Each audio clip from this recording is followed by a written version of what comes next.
பணம் என்னிடத்தில் கொட்டி கிடக்கு, வெட்டி பயல் உன்னிடத்தில் என்ன இருக்கு?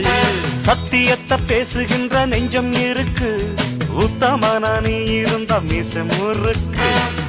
சத்தியத்தை நம்பி லாபம் இல்லே தம்பி, நிச்சயமா நீதி வெல்லும் ஒரு தேதி. உன்னாலதாகாது வேகாது, கொஞ்சம் தானே வெந்திருக்கு மிச்சம் வேகட்டும். என்னம்மா கண்ணு சௌக்கியமா? ஆமம்மா கண்ணு சௌக்கியம்தான். என்னம்மா கண்ணு சௌக்கியமா? ஆமம்மா கண்ணு சௌக்கியம்தான்.